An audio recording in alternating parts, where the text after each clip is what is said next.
Hi everyone, welcome to our Golu 2018, this time themed on the significance of numbers. Now people do ask, what is this that is a Golu which relates to numbers?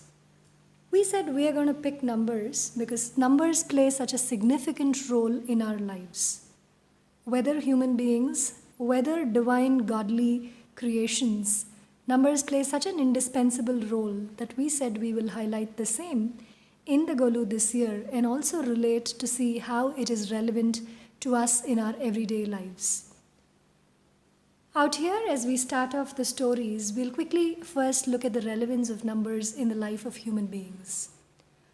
Whether it is a baby whose initial growth milestones are tracked by numbers, or it is the first thing that the kid learns in a school, the numbers 1, 2, 3, whether kids learn numbers through playing games like carom board, rolling a die, or as we all age, right? Important milestones like age 10, 16, 18, 21, and beyond which we say age is just a number.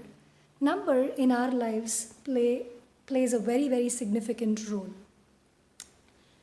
So trying to extrapolate this and to see how it would have played a role in the life of gods, we said we will depict stories this time from 0 to 10, the significant number 108, and then infinity, and see what these relate to in the Hinduism space.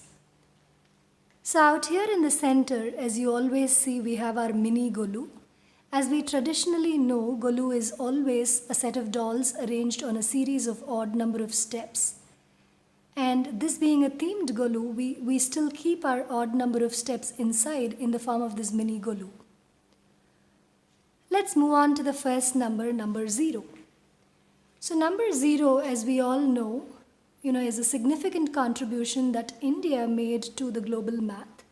But what does it relate to in the Hinduism space? 0 basically is the Nirguna Parabrahma, which is basically formless. So Shiva is the god that represents the number 0, and that is what we have represented out there in the Golu. We also have the Gwalior fort set up out there. Gwalior fort is said to have the oldest inscription of the number 0 globally. So that is what you see out there for number 0. Moving on, number 1. So when it comes to number 1, we always look at number 1 as the Trinity, represented in one God form, as one supreme Lord who reigns it all. But actually, if you look deeper, the Lalita Devi is the one which is a more significant representation of number 1. Lalita Devi is the child of Shiva and Parvati, and she takes the powers from Shiva, Parvati, and the siblings Ganesha and Lord Muruga. So she has been kept there representing 1. But 1 being such a significant number with all powers culminating, Hinduism also talks about Ardhanari, which is basically the Shiva and Parvati coming together, so which means fractions are also here at play. So Ardhanari also represents 1. Here we have Adyanta Prabhu, or rather Adyanta Prabhu, where Adi and Andam come together. So Ganesha and Anjaneya, the primary gods that we worship for any task that we start to complete without any obstacles. So Adyanta Prabhu is also a representation for number 1. Now after number 1, we move on to number 2. Number 2 is always a very comforting number, right? Whether it is we two, ours two, a happy couple, or say 2 siblings, 2 friends coming together, a parent and a child, a guru and a sishya, a teacher and a student, however or whatever the relationship may hold, number 2 is a very comforting backing number with a lot of significance. So here we have the Shiva's family representing number 2 of we two, ours two. We have how the siblings Muruga and Ganesha play with their parents to win the mango fruit. We have the traditional Chettiar and Chettichi, the happy couple. We have the cow and calf representing the parent and child relationship for number 2. We also have this book, Live Happily the Gita Way, which talks about the relationship that Arjuna and Krishna shared which translated into Bhagavad Gita, giving us a lot of lessons for a happy living. So number 2, having this significance in its own way, let's see what number 3 stands for. Number 3, whether it is the 3 musketeers or 3 people coming together as a team, is always seen as a winning combination. So in the godly space, for instance, you have the Dattatreya out there. So Dattatreya, for instance, representing the Shiva, Vishnu and Brahma, or rather Brahma, Vishnu and Shiva coming together for creation, existence on planet Earth and the destruction. Or Durga, Lakshmi and Saraswati coming together for valor, wisdom and wealth.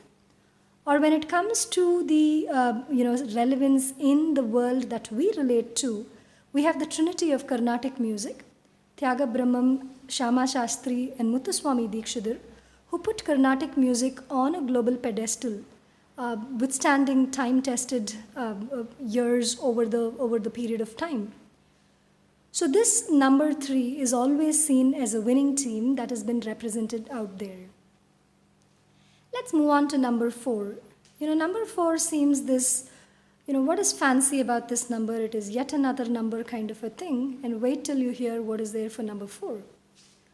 We all know the story of Ram, Sita, Lakshmana and Anjaneya as to how they form a great team together, and the virtues by which they led their lives have given a lot of significance and lead for us to lead our lives in a righteous manner. So that's one part of it. Or if you take the 4 siblings, the Rama, Bharata, Shatrughna and Lakshmana, that is also a combination to really look forward to for righteous living.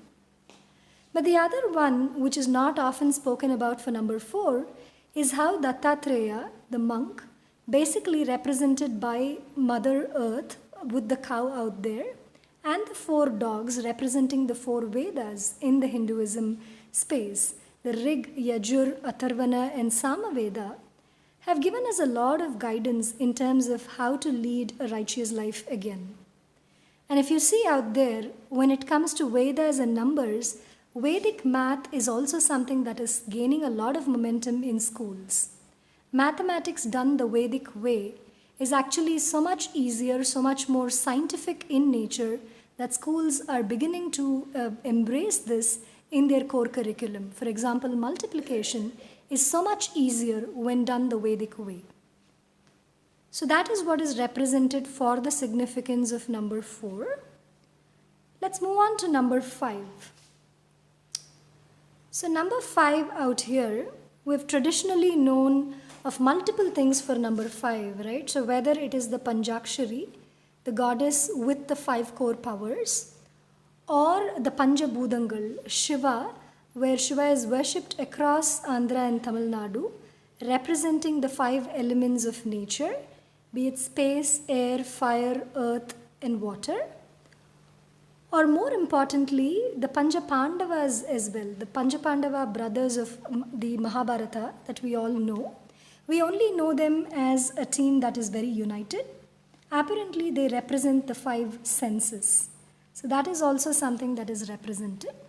And if we really see in how this relates to the human body, our connect with the soil is very, very important. Soil is a core aspect that we need to preserve on planet Earth, because the way we get connected to the soil is through our body.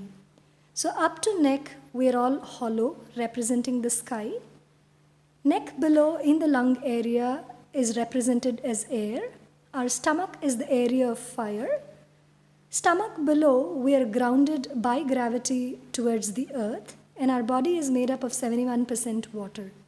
So we ourselves are a representation of the 5 elements of nature, and our connect with soil and what we give back to the soil and comes back to us as nutrients in the form of what we eat is something that we really need to cherish and preserve. Moving on to number 6. As an even number, this is something that we always relate to the goddesses. But Lord Subramanya, Lord Karthik, is the one that is better represented and known for number 6. So here we have the Saravana Poigai dolls showing the birth of Lord Muruga, the 6 incarnations, and Subramanya's representation in the 6 abodes across various parts of Tamil Nadu, be it coastlines or beautiful mountains, where Muruga has shown his varied incarnations, whether it is to showcase his wisdom, his renunciation, his wit in dealing with his wives. Whatever the case may be, the 6 abodes of Lord Subramanya again show us the path to a righteous living, which is represented for number 6. Moving on to number 7, here we have the Saptamatriya, or the 7 Devis, the 7 incarnations of Parvati, each supporting and powering one male form, whether it is Parvati that triggers Shiva, or multiple Parvatis, basically one powering Varuna, one powering Skanda, one powering Indra. So these are the 7 incarnations that are said to have fought the war with demons to again preserve goodness on planet Earth. Now this is one thing we know about number 7, but there are also a couple of other things. Here we have the Saptaswarangal, whether it is the Saregama Padani in the Indian classical form or the Do Re Mi Fa Sol La Ti in the Western classical musical note. The number 7 again has a lot of significance. It also relates to the 7 chakras that run in the human body, head to toe, balancing the flow of energies in our body. So 7, as you see, is definitely a very significant number from varied angles. Moving on to number 8, we have the Ashta Lakshmis, Ashta representing 8. So the Ashta Lakshmis that are shown here, again representing varied forms of goodness, whether it is wealth, wisdom, victory, whether it is related to food, whether it is related to reproduction. The Ashtalakshmi have a core meaning to stand for in the Hinduism number system. Moving on to number 9, we have the Navagrahas representing the 9 planets.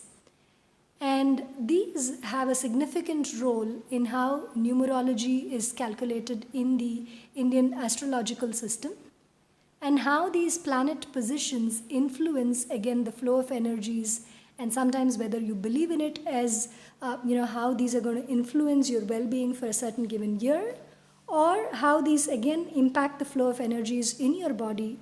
The Navagrahas have a significant role. While that is one form of it, there is also Navarasas, the 9 expressions such as anger, love, laughter, hatred. So all of these are represented in varied forms of art, especially in Bharatanatyam, where the dancer expresses these Navarasas through her facial expressions, his or her facial expressions as part of a recital. Coming on to number 10, we have the Dasavadaram, basically the 10 avatars of Lord Vishnu, which are shown out here. Right from the Matsya Avatara, the Kurma Avatara, the Narasimha Avatara, so on and so forth, finally showing us that this time, right now, we are basically in Kali Yuga, where at the end of Kali Yuga, Kalki is supposed to appear. So this is one form of representation of the core numbers from 0 to 10 that we have shown. In addition, the number 108 again has a very significant role to play in the Hinduism space, whether it is the 108 attendants of Lord Shiva, 108 Divya Deshams in the Vaishnavite belief system, 108 gopis of Lord Krishna, or even 108 in the significance related to yoga, meditation, any form of exercise that we do. And here is a representation of Arasamaram, where typically the temple trees are circled, or even the temple deities are circled 108 times, whether you see it as a form of exercise or you believe in it in a religious system, saying going around the temple 108 times is going to give you all the prosperity. And finally, coming to infinity.